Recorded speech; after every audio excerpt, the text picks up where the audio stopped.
Want to get something done? Put the Fi community on it. We're great at effort and optimization, and we know how to get a lot done. But I'll be honest, we're terrible at knowing when to stop. I know Fi friends that are busier than ever, starting businesses, launching projects, setting ambitious goals, even though they're already Fi and control their time. If you love what you do, more power to you. But even when you enjoy your work, many of us are just doing too much. We're tired, but we just don't know another way to live. This is the kind of effort that has brought us success when it comes to financial independence, but it's also created friction in our lives now. So how do we move from these do more strategies that helped us succeed in life to a more balanced life where we feel in control instead of constantly stretched? To answer that, we're talking to Joel Larsgaard. I've watched Joel make this shift. He's cut back his working hours, invested time into things that he cares about, and even taking an extended sabbatical last year. In this conversation, Joel is going to share why it is impossible to do it all, how to resist the temptation to always do more, and practical practices that you can start using today to create more space in your life. By the end of this episode, you'll have an idea of how you can do less, enjoy more of your time, and stay on track towards a life you actually want. Let's get into it. COVID for me personally was when I first realized how busy my life had become. And when everything was forced to shut down in my life, that's when I realized how powerful having some space and some boredom actually is. Where were you, and were you experiencing some of these same feelings? I had young kids, and I was working a normal-ish sort of 9-to-5 job. And I just remember the calendar clearing nature of COVID and how at first it felt so weird. And then it felt so serene to go from just a packed out calendar to being like, I don't even have to look at what's coming up because there's nothing coming up. There's nothing to do. There are no gatherings. There are no parties. There are no people. And I'm a highly relational person. So in some ways that was really hard. But in other ways, I feel like it was the start of kind of a different approach to life, to living for me and for my family. Because man, what we did was spent a lot more time out in nature. We spent a lot more time kind of playing board games, hunkered down at the house and enjoying that. And I'm not going to say it was this overnight switch. It was easy and we just made the transition and we're good to go. But it has been a slow realigning of priorities. And that is something we consistently look back to, not as the good old days, but as at least something that can inform the fact that maybe, and I think maybe this is what a lot of people experienced. Oh, life doesn't have to be the way it's been. Mm-hmm. And it's just really easy to feel like because this is how my life has been for the last 6 months or 6 years, that this is how it's got to continue. And anybody who went through COVID realizes a lot of things, outside things can change that. But it's not just outside things that can have that impact. You have some autonomy over that, the ability to change what your life looks like as well.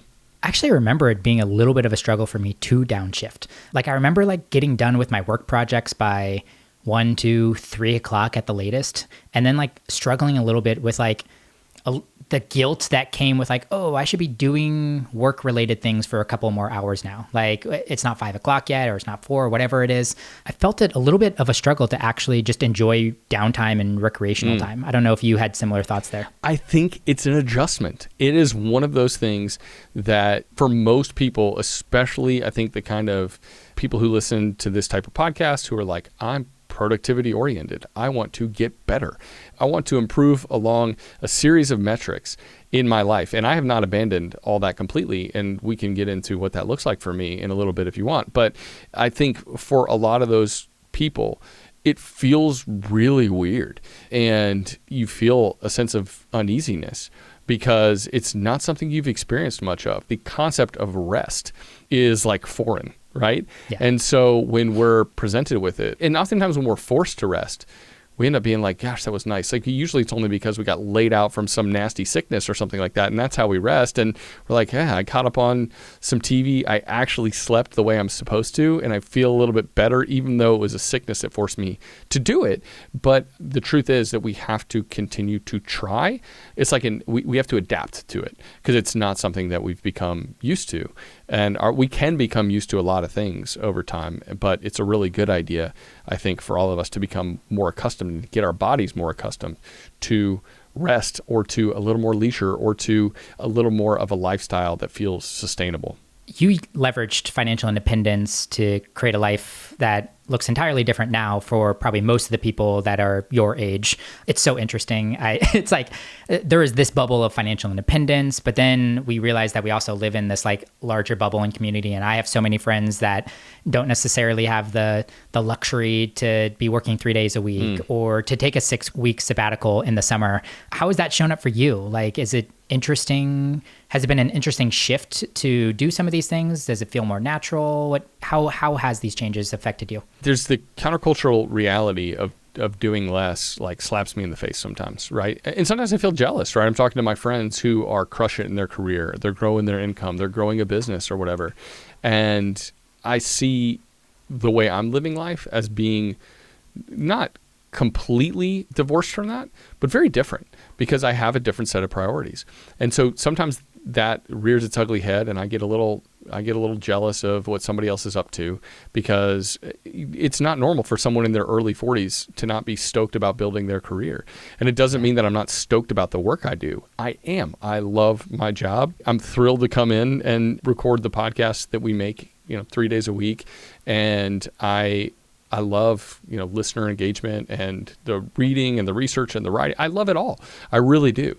But it's just, I want to put it in its proper place. And so I think because it is culturally abnormal, I'm constantly kind of rubbing up against certain things that make me feel like I'm not doing it right, for sure. So it's not, it's certainly not all rainbows and puppies and unicorns and stuff when you kind of make a different choice. But I will say, like, that on purpose choice is worth it because of what it allows. If you're interested, you can go back and check out episode 134. Joel and I really talked about his story around financial independence and some of the things there. But as a Cliff Note version, I mean, you've used side hustles, real estate investing, your W-2 job, and then, of course, the business that you've created now to kind of create the freedom that we're talking about. When did you start downshifting from work and then you started to realize I want to make family or running or some of these other things a priority? And then how did those priorities come into a decision like last year whenever you took 6 weeks off from the podcast and your business to spend time? And I think you did a road trip with your family, correct? Yeah, we did. We had like a staycation, and then we also kind of went on the road and did some fun travels as well.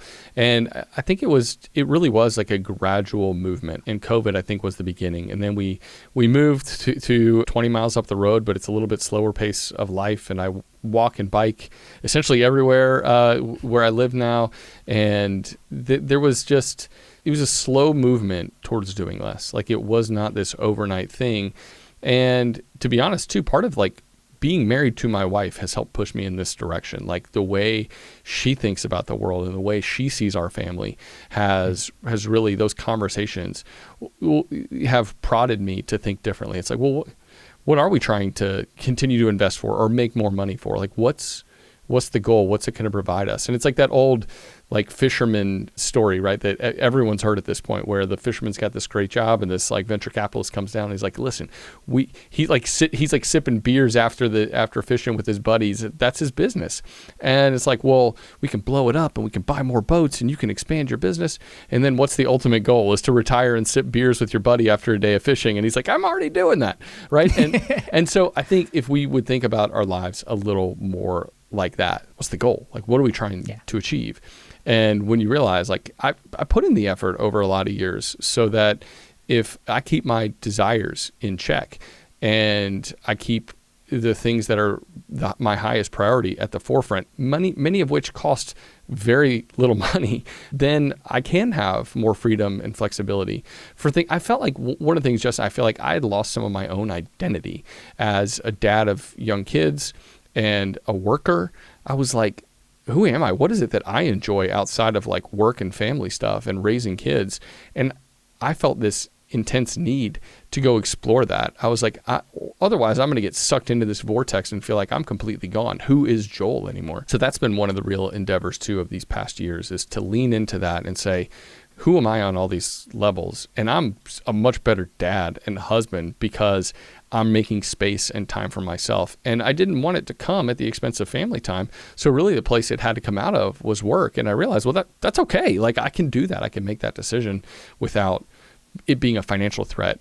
And the biggest threat, I think, for me, what it was, and I know this isn't true for everybody, was the threat of what that would reveal to the people around me. Oh, I'm deprioritizing work in my life. It's even weird to talk. It's weird to talk about it publicly. It's weird to talk about it with my friends because not many people are in that space where they're like, yeah, work is like one cog in this machine of a great life. And for a lot of people, it's a huge part of their identification. And again, love my job, but to see it as less a piece of my identity so that I could find my identity in other places and things. And I think it's something I'm struggling with currently too, as I downshift away from work, even just away from being a podcaster and into other aspects of life. Like, of course, I want to be a great significant other. And whenever parenthood comes up, I want to be a good parent too. But those are with someone else. There's this like other dynamic to it. I wanted to have some independence. That's just me. Like, who is Justin showing up in the world as? It's taking time, honestly, to sort that out. But I realized I needed to create the white space and the boredom in order to actually find it. I was like, oh, I'll retire into something once I know what that is. But you almost have to like give yourself some time off, allow Fridays to open up for you, not be so tired in order to like experiment, explore, and find some other hobbies, interests, passions that you really care about. And then don't make this mistake that I always do too. Like, how can I monetize this hobby or this interest? I'm like, Justin, who cares? There's no business here. There doesn't need to be business. Yeah, it can almost defeat the purpose of it then, right? Yeah. If you're trying to turn it into a business. And I think you're right. And I think that is probably one of the main reasons I think we feel detached from ourselves is not just the constant busyness, but it's the constant distraction. And it's really hard to find that white space. And I mean, everybody, I don't want to pull the Jonathan Haidt stuff here or whatever about our smartphones and their intrusion in our lives, but there are some meaningful changes I had to make on that front so that I could, one, feel more present when I was with my family, so that I could actually like derive joy from that time instead of feeling like, they were a distraction from the other things I felt like I needed to get done. And that was because I was over amplifying the importance of certain things that were on my phone, including my email. I've taken email off my phone. And that was one of the things that was like, well, what if something really important comes through? I have a laptop upstairs, man, and I can run up there and check my email once or twice a day, but I'm not checking it like 3 times an hour, which is just overkill and utterly ridiculous. And none of us did that 15 years ago, but we feel like we need to now. Yeah, I do think there are some like truly practical things that we can do to scale down on some of those intrusions into our lives that will make it easier to be those kind of people who allow the white space so that we can experience some of that boredom, because that's where some of the greatest ideas come from. And then that's often too where we start to ask questions that we wouldn't otherwise ask when our brain is left to kind of like ruminate and devolve.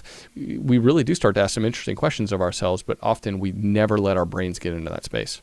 Yeah, let's talk about some of the practicals. What did you do on the work front? Did you put any bumpers on the days you work or the kind of work that you do in certain time frames? And then I'll kind of segue us into the small practices. I love the deleting email off your phone. That just feels like an obvious. So we'll get there too. Yeah, the first thing was literally just to be like, why are we working Fridays? Like, is there a need? Are we just coming in to get stuff done that doesn't need to be done? Can we, and there's I think it's, is it Parkinson's law? The amount of work will fill up to the time that you allow it, right? And so like, can we do this in less time? Oh yeah, we can. And so that was the first thing to go was Fridays. And so Fridays then became like me time. That was the carved out space. I'm not going to like go for a 2-hour run on a Saturday and like leave my family in the lurch most of the time unless I like want to get up early and I like my sleep. So usually I don't want to do that. But that's where Fridays came in. Fridays were my chance to like catch up on a few errands if I needed to, because I feel like that's what Saturdays often I found myself doing, was running around town and going to the grocery store and stuff like that. And so Fridays have really become this day for me to catch up with people that I haven't seen in a while, grab a coffee, go for a run, go for a hike with a friend, stuff like that, get outdoors. And so just to know that like Fridays are mine is awesome. Like if my wife's off too, we can go out for lunch and that's great. She's building a career. She's in a different stage than I am. So I'm like over here with like less to do than even her. And then it just started to encroach in other ways too, where it was like, oh, cool. Sometimes I'm coming in at 10 or 10:30. And we found that and then going to the sabbatical, it was one of those things where it was like you should have heard some of the conversations between me and Matt. Like, especially on my end, there was like angst and like, is this thing going to survive us abandoning it for 2 months? And then what happens if we come back to a shell of a podcast and we are essentially unemployed because no one wants to listen to us because we hung it up for so long? And there are all those questions that will come along the way. Like, it is never this guaranteed surefire, you make this decision and your life's going to be better and there are no trade-offs. There are always trade-offs to these decisions, and some of which will be financial, some of which will be the slowing of the building of the thing that you're working on, but you have to decide which one is more important. And so, yeah, part of it was just like, let's take Fridays off, coming in later on other days. And then it turns out we can still get the things we need to get done. And then we find new processes, like to be able to get what we need to get done. Or we switch things up where Matt handles something that I used to handle, or I'm taking something on solo that he used to join me in. And so we've been able to divvy it up in a way where it doesn't feel like we're putting in less effort or getting less joy from it. We're just spending less time doing it. I love that. And if you don't realize it, Matt is Joel's co-host and business partner in How to Money. You took 6 weeks off, and that kind of pressure tests a lot in a business, I feel like. And people, I think, can also do this in their own careers too. And going through those processes and identifying what can be automated, what can be simplified. I find that really fascinating to at least go through that practice, not only with your career, but life in general. Yeah. Like, there might be some areas, especially the FI community too, as we gain more money, there might be things that just makes less sense for us to continue to do in our own households and our careers. There's lots of things that we can hire out for help at some point in time.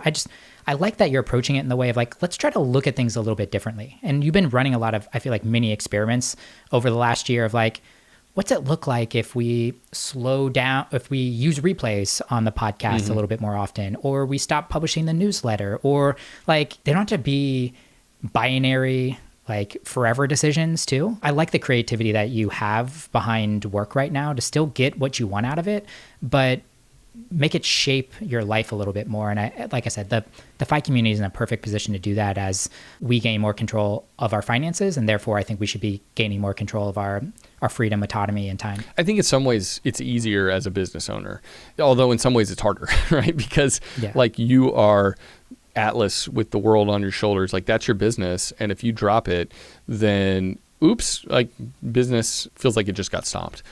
I think there's some of both in that. But in a lot of ways, it does feel like, as the business owner, like, it rises or falls with you. And so if you want to, as long as you know you're like doing what you need to do and you're doing it well, it allows you the freedom to be like, well, I don't have to do it all the time then.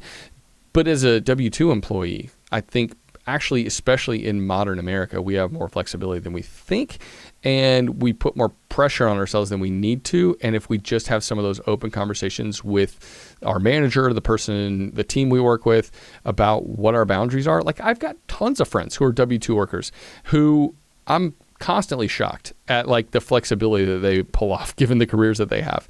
And I think sometimes it needs to be like a collaborative conversation, or you need to say, hey, here's really what I need. I'm thriving. I'm going to continue to kick butt, but I really need this time parameter opened up for me. So whether it's half days on Fridays or something like that, and like, listen, my productivity will not go down, but this is what's going to allow me to stay here long term and be a key player on this team. Whatever that looks like for you with your boss, it's a conversation that's worth broaching, because it's really easy to just kind of continue to go through the motions and be like, well, everybody works 8 to 5 Monday through Friday, and nobody's asked for this. Well, if you're really good at what you do, you can totally ask. And the truth is too, there are a lot of other places you could work that would love to hire somebody like you with a more flexible work schedule, because you're that valuable, right? So it's really easy to shut it down and be like, well, it's easy for him to say because he owns his own business and he can like do it how he wants. And there is some truth to that. But I think it's also true that more people have the power or can gain that power over time, even if it doesn't feel like it's going to be easy or instantaneous. How do you resist temptation to keep doing more, especially in the career avenue? Like, especially with a successful project like How to Money. Like, it's one thing if I'm like laid off and kind of forced to do less. It's another thing if things are going really well in my career or the project that I'm working on, specifically for How to Money, successful project for you and Matt. what's stopping you guys from growing it even bigger? Like, I could imagine you guys doing a daily show or creating spinoffs like How to Friends or How to Career. Like there's so many opportunities for you guys to continue to build it. Like, you're a top 100 show. Now you want to be a top 50 show or a top 20 show. I don't know. There's so much temptation there to continue and double down on what's working well in the career aspect. For sure. And I love opportunity. And I hate to say no to a good opportunity. And so that is something I've struggled with and had to really grow in and learn from. Like, and my wife just had the opportunity to do this training apparently that like nobody gets into. And she's a super young therapist and she got in and she's like, I mean, I got to do this, right? And I'm like, I don't know. It sounds awesome. You don't have to. Like, do you want to? Yeah. And so it's going back to like, do you want to, or do you feel like you have to? And it does, if the way I live is great. Would $10 million change my life? It wouldn't. And it's not because it wouldn't massively increase my net worth, right? But it's like, well, ultimately, if I love my life the way it's constructed, in what way does spending a ton more time, nose to the grindstone, building a business that's going to increase my income, at what cost and for what goal? And I had to find other things that lit me up just as much, if not more, than work. And again, keeping work in that proper confine. I don't think I'll ever want to not work because I do find a lot of value and fulfillment from it. I think I want work to be a part of my life for always. But I think this is the way it makes it sustainable, right? If I have these other outlets that matter to me just as much. And that's like something I really want to talk about at some point in this podcast, and maybe I'll bring it up now, is the SPIRE model, which was developed by a Harvard professor. And it's about these like 5 areas of human reality that really, when you come down to it, are worth measuring your life on, right? And so it's spiritual, physical, intellectual, relational, and emotional. And when I started to kind of think about my life in those facets, I found myself bankrupt in some of those areas. And I was like, well, I'm doing pretty good on like the business building. I'm doing pretty decent on the financial independence side of things. But my goodness, like I have not explored much of the emotional depths of my interior. Being married to a therapist will also help you realize that you have not done that work. And so when I started to look at my life through that lens, I was like, there's just more balance I want to achieve, to be the person I want to be in this world. And not everybody will feel that. Not everyone will think that's a really helpful framework. But I think whether you're religious or not, like I think across all spectrums of kind of how we live, thinking about those 5 facets of your life and then being like, how am I doing in those areas? What's holding me back from maybe being more physically healthy? What's holding me back from being more relationally engaged? What's holding me back from being more emotionally healthy? Those are really good questions worth asking. And some of it is time and some of it is intentionality. So, and you're going to have to change, I think, both of those things and think about the inputs that you're expressing and how those are helping you become the person you want to become. Ultimately, like we are in the driver's seat of our own lives. And it's just really, really easy to get comfortable with the idea that somebody else is making the calls and that we don't have any decision-making ability. And I know it feels more like that at sometimes than others. But I just think there's less truth to that than we think. And holding our light up against a different prism can help us to see what's actually going on inside and what do we want to change. Yeah, it's better to focus on the things that you can control than can't control. And oftentimes I think the things you can't control there's actually some practical ways that you can take some more ownership and control of those. So talking through the SPIRE method a little bit more then too, did you sit down with those 5 pillars and then just literally ask yourself what's going well, what's not going well in these areas, what's holding me back? And then did you spend a day with that? Is this something that you revisit often? And then how do you take that information, especially when you realize there's a pillar that you might not be putting enough attention into? Yeah. How do you action orient that then into your life? Yeah, that's a great question. Yeah, it's something that over the past couple of years I've been referencing more and more. And as I go back to it, I see, look, I'm really strong in this area or that area and less strong in others. And it's pretty consistent. Like there's a couple and I think most people will find that like, I'm really good at the relational thing, not so good at the physical thing or whatever. And I think it's something that's worth kind of doing check-ins, whether it's once a month, once every 6 months, and just being like, where have I made progress? Where do I want to make progress? where do I feel like I'm falling short, and what am I going to do to kind of change that? And the cool thing is some activities can hit a bunch of different things on the Spire model. And there are a couple for me that I feel like hit all 5. That's very rare. Most of them are going to hit like 1, 2, or 3 at most. But that's why doing those things that really provide benefit across all those levels is really wonderful. Find those things and lean into them, and then see, well, where am I? Where do I feel deficient? Do I feel like, oh my gosh, I've had no spiritual reality to my existence for a long time? What does it look like to engage that? Do I want to go back to the church of my childhood? Oh my gosh, no way. Well, then, is there some other sort of practice that you can engage into that would give you some exposure on that front? Or maybe you physically, like me, for the most of my life, did very little. I would bike to work and stuff like that, but none of it was ever training oriented. It was a leisurely bike ride in. And I'm like, you know what? I'm shocked at how much increasing exposure to that part of my world has opened up for me on even all these other fronts that it felt like it was just physical. And then it's like, shocking, running impacts all these other areas of my life in meaningful ways too.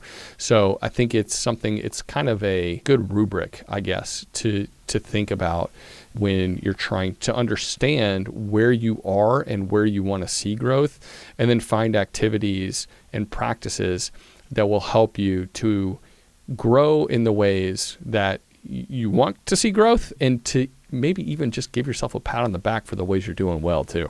Yes. Let's talk a little bit more about running. It sounds like you recently got into running. Maybe you enjoyed running in the past. I know we both share love for running here. And I love that you kind of started with the intention of this might be something that kind of checks the box of the physical elements. But I feel like you are alluding that it might be checking more than one of the pillars in the Spire model that you're talking about here.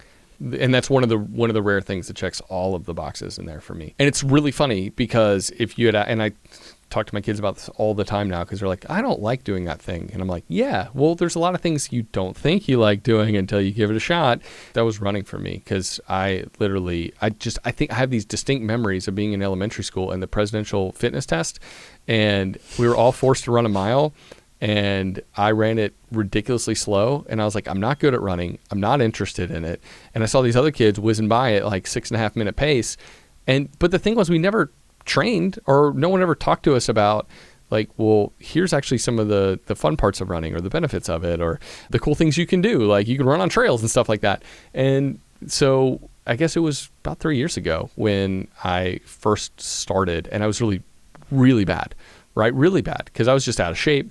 And had not, I remember running a couple miles on the trails with one of my friends, and I'd have to like stop and walk. I'd have to sit down on a bench sometimes. And it feels really demoralizing in some ways. But in another way, I needed something to be bad at. I needed something to start from ground zero on and to build, right? Like, and I think that's also a challenge. It was this good challenge for me in middle life, where I was like, I'm pretty good at my job. I enjoy doing it. Like, you kind of get into a rut and a rhythm, and a rut or a rhythm, I guess, and those being different things. But starting something new that was really hard has actually been, and pushing through that hard phase, and it's still hard. It never gets easy. To me, that's been one of the most like life-giving things of the past few years. And I just encourage more people in their, hitting that 40 mark. Like, that's a really good thing to lean into. What's the thing that you think maybe I could actually come around to liking that thing? It might take a little bit of effort, but actually maybe I need to be terrible at something, because I'm pretty competent in a lot of areas of my life. I also love that one of the hesitations that I have around doing less is just feeling like I'm becoming a passenger in life, and I'm a little less ambitious with what I'm trying to accomplish in my life. But I love that you slowed down on work, but you inserted something like running that has been a passion of yours and has been something that gives you ambition. Like, you've ran races for time, you've ran races for fun, but it's something that you just actively wanted to get better at. Yeah. And it's really important, right, to have those things that you just want to get better at. But it's also important to have some metrics, right? It's fun. Like, my Garmin watch is constantly attached to me, and I love the metrics of it all. But I also like purposefully don't check into the more advanced metrics because I also want it to remain a fun hobby and endeavor. And so just getting out there and running, I never like leave my watch at home because I like to know how many miles I've run and what was my pace and stuff like that.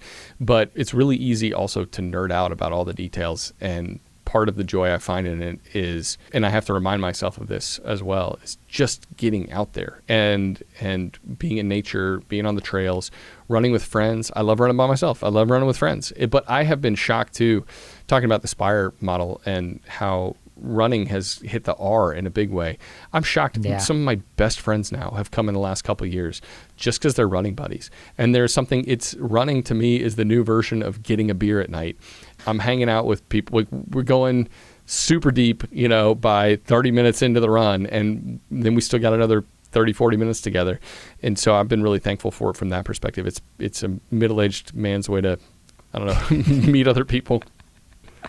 I like it. And men especially, I think we need an anchor activity to bridge relationships. I find it kind of hard to just text a buddy and just be like, hey man, you want to like just come over and hang out? It's much easier for me to text friends and be like, hey, you want to go for a run? And then a run might turn into a beer or coffee afterwards. And that might turn into, something, an invite to a get together later. Like it's been helpful to have an anchor activity like running to build some friends and relationships around. Yes. Yep. I agree. I think board games are another one. If you're like running, that's for idiots.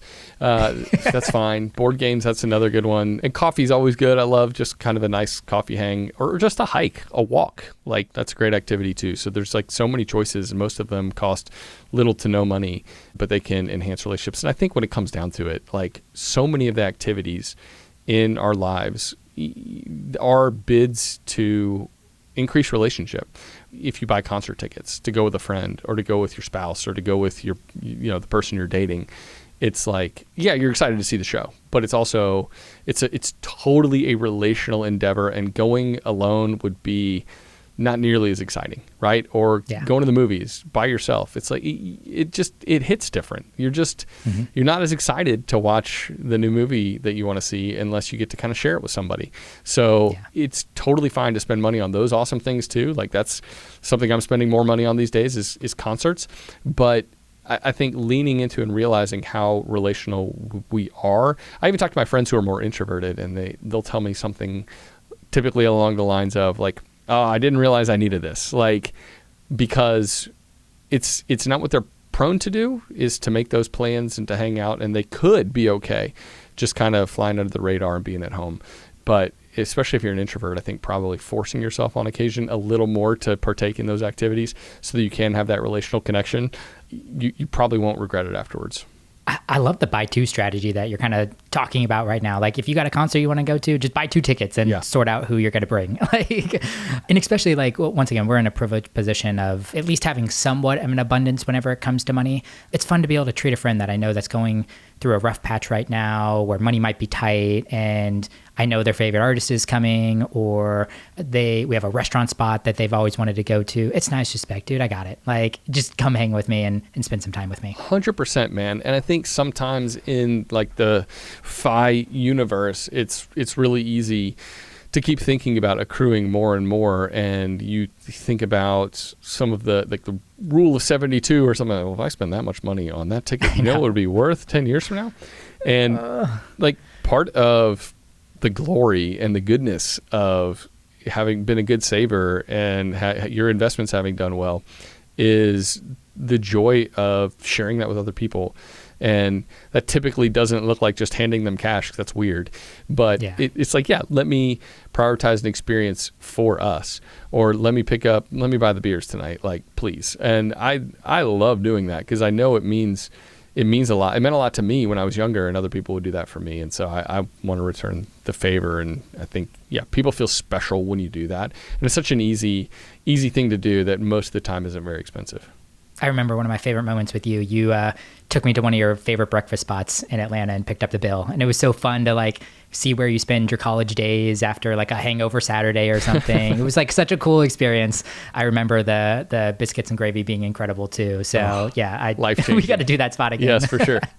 As we finish up this episode, what about small practices? We kind of talked about some of the big things. I love cutting Fridays, finding a hobby or an interest that really builds your identity that doesn't revolve work. But what about some of the small things? You mentioned deleting email off your phone. Anything else that you've done recently that has made a big difference in creating space in your life? For anybody else out there who's a parent, you realize that kids' activities and sports get insane.